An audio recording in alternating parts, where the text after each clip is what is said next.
Hello.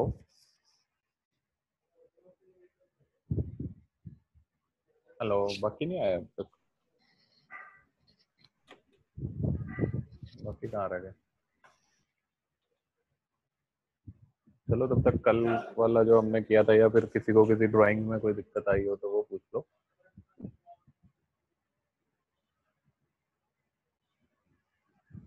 अगर किसी को कोई दिक्कत आई हो, कोई पुरानी आपकी ड्राइंग हो जो नहीं हो पाई हो, उसको हम कर सकते हैं। वहाँ तक हमने किया था 18 तक, आई थिंक मैंने कर दिया था। 16, कल हमने 16 वाली करी थी।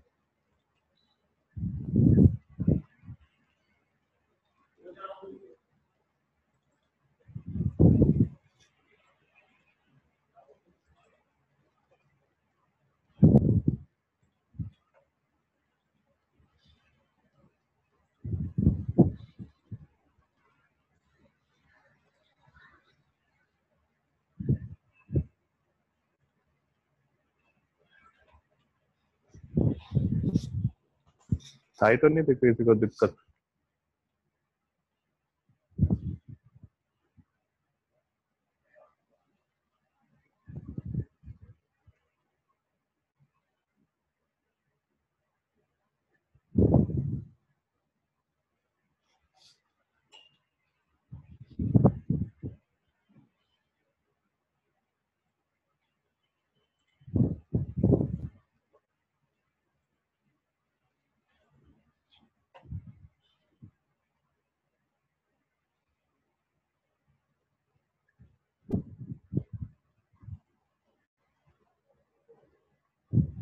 चलो, आ रही है सबको आवाज?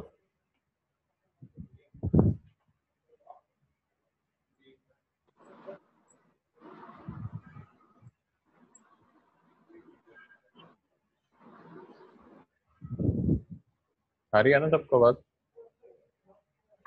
आ रही है सर। Yes sir. ठीक है। कल वाले उसमें कोई दिक्कत तो नहीं आई थी, या फिर कोई पुरानी ड्राइंग हो जिसमें कोई प्रैक्टिस करते टाइम दिक्कत आई हो आप लोगों को?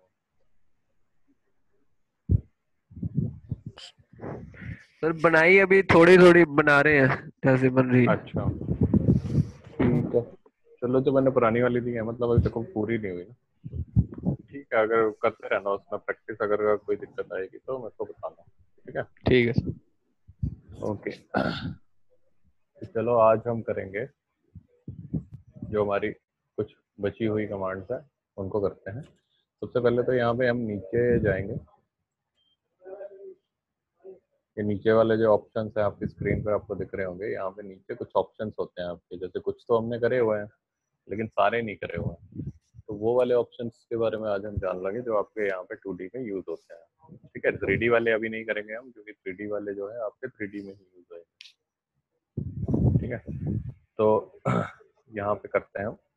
देखो, सबसे पहला जो ऑप्शन है हमारे पास वो होता है डिस्प्ले ग्रिड का। ठीक है, डिस्प्ले ग्रिड। अब इसको आप यहाँ से बंद भी कर सकते हैं और ऑन भी कर सकते हैं। जैसे ही ऑन करोगे तो आपको ग्रिड्स दिखेंगी, जैसे आप देख रहे होगे वहाँ पे ये डब्बे डब्बे दिख रहे होंगे। और अगर इसको बंद कर दोगे तो आपको ये ग्रिड्स नहीं दिखेंगे, आपको क्लियर स्क्रीन दिखेगी। तो ये ग्रिड के लिए होता है। ठीक है, उसके बाद एक और चीज़ होती है यहाँ पे, स्नैप मोड।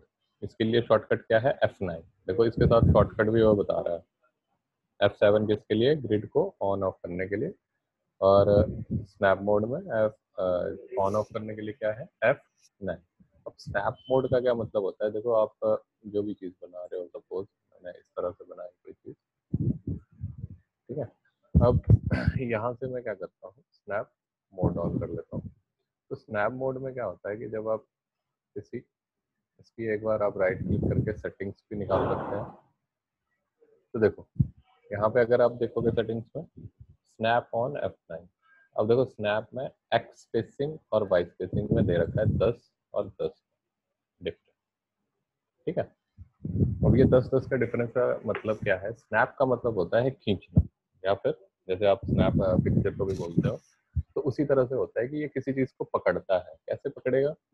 आप जैसे लाइन लेते हो, अब देखो यहाँ पे ये मैं पॉइंट पे जाऊंगा, सपोज ये वाला मेरा पॉइंट है। ये देखो, अगर आप यहाँ पे अभी देख पा रहे होंगे तो क्या हो रहा है कि वो एक जो ग्रिड है पीछे वाली, उसमें देखो 10-10 की ये ग्रिड है, तो उसके बॉक्स पे ही घूम रहे हैं ये चारों पॉइंट। मुझे यहाँ पे बीच में अगर इस पॉइंट को पकड़ना है, कॉर्नर पॉइंट पे आ ही नहीं रहा है, नहीं आ रहा है। तो इस चीज के लिए हम क्या करते हैं, यहाँ पे ये जो सेटिंग होती है स्नैप की, इसको हम कम कर सकते हैं। जैसे अब मैं एक्स में क्या कर रहा है, वो 5 का जंप मार के स्नैप कर रहा है चीजें। देखो अब ये क्या कर रहा है, अब 5 का जंप मारेगा तो 3 बार जाएगा इस पे, क्योंकि ये 10 की ग्रिड थी। तो बीच में भी एक, सेंटर पे भी आ रहा है, बीच में भी आ रहा है। अभी भी देखो आपके पास ये कॉर्नर पॉइंट नहीं आ रहा है। वो क्यों नहीं आ रहा है, क्योंकि वो स्नैप मोड आपने ऑन किया है। वो पर्टिकुलर किस, आप जितना उसको डिस्टेंस दोगे वो उतना जंप करके ही स्नैप करेगा चीजें। ठीक है, तो वो बीच वाली चीज नहीं स्नैप करेगा। जैसे 1 2 3 4 5 जो होंगे, उसमें से वो 0 से डायरेक्ट जंप किस पे मारेगा, 5 पे, उसके बाद 10 पे, उसके बाद 15 पे।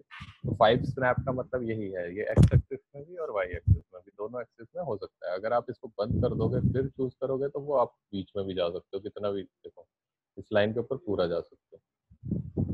तो स्नैप मोड आप तब यूज करते हो जब आपने जल्दी जल्दी सिलेक्शन करनी है और आपको पता है कि आपकी ड्राइंग जो है पर्टिकुलर ग्रिड में उतने चल रही है। आप इसको ऐसा भी कर सकते हो कि स्नैप थोड़ा कम भी कर सकते हो। यहाँ पे मैं क्या करता हूँ, 1 mm कर देता हूँ। 1 mm हो गया। अब देखो अभी 1 mm पे भी नहीं पकड़ रहा हूँ, क्योंकि कई चीजें हमारी ऐसी होंगी जो उस ग्रिड के उसमें आएंगी ही नहीं। तो इस चीज के लिए आपको स्नैप मोड जो है वो ऑन भी कर सकते हो, ऑफ भी कर सकते हो। यहाँ से ये कंट्रोल होएगा। ठीक है। उसके बाद अगली चीज क्या थी, इन्फर कंस्ट्रेंट ऑन या ऑफ। अब ये वाली चीज मैंने कल भी आपको बताई थी कि जो भी कंस्ट्रेंट्स होते हैं उनको वो ऑटोमेटिकली अप्लाई करे, इसके लिए ये ऑन करना पड़ता है। जैसे मैंने एक लाइन बनाई, अभी देखो ये लाइन मेरी ऐसी है, लेकिन अगर मैं इस लाइन को इधर कोने से पकड़ूंगा तो ये चीज मेरी घूम सकती है, रोटेट हो रही है।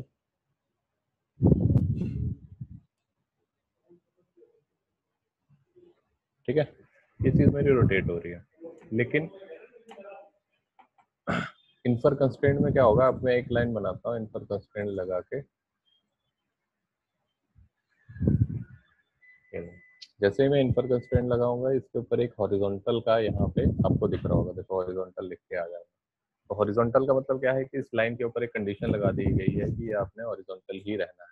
अब मैं इस लाइन को यहाँ से कॉर्नर से पकड़ के अगर मैं इसको रोटेट करने की कोशिश करूंगा, वो नहीं होगी। वो देखो पूरी की पूरी वैसे ही हॉरिजॉन्टल ही रहेगी।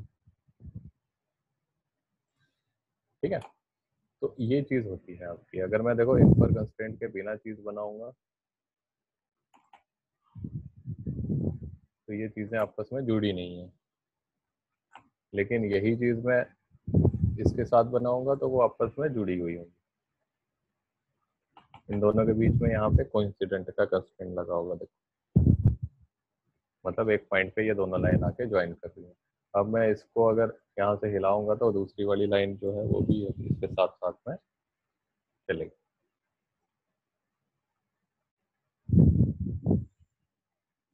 ठीक है, तो वो चीज यहाँ पे अवेलेबल है, इन पर कंस्ट्रेंट के अंदर आएगी। अब कंस्ट्रेंट्स क्या क्या होते हैं उसके लिए हमारे पास यहाँ पे पैरामीट्रिक में ऑप्शन है। ज्योमेट्रिकल कंस्ट्रेंट्स आपको यहाँ पे दिखेंगे, वो हम बाद में करेंगे। ठीक है,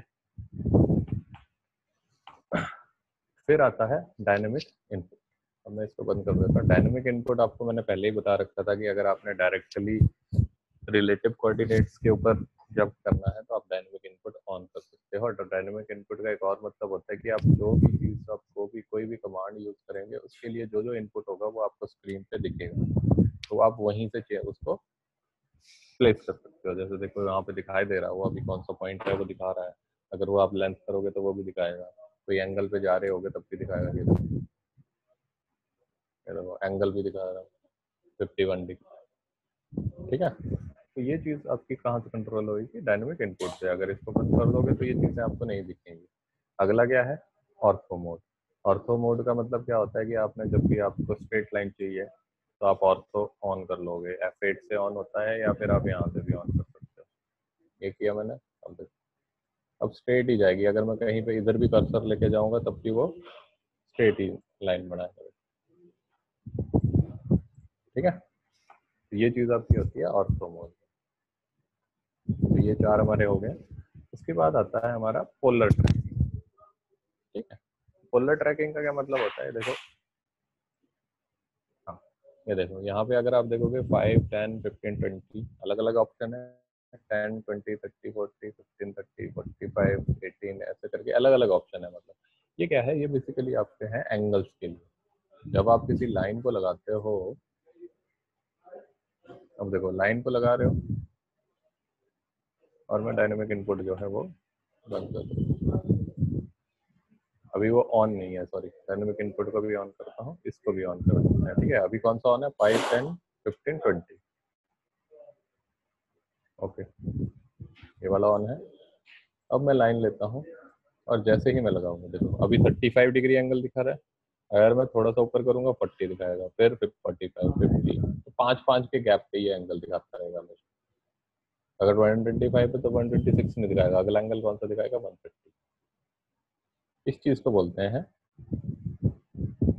पोलर ट्रैक। मतलब एंगल्स जो हमारा स्नैप थे उसमें, जैसे हमने ग्रेट स्नैप देखा, उसको ऑन किया था स्नैप मोड में, तो वैसे ही एंगल्स में भी हो सकता है। आप 55 मतलब 5-5 डिग्री का स्नैप दे सकते हो, या फिर आप यहाँ से भी कर सकते हो 90, 180, तो इसमें पूरा 90 का स्नैप जाएगा।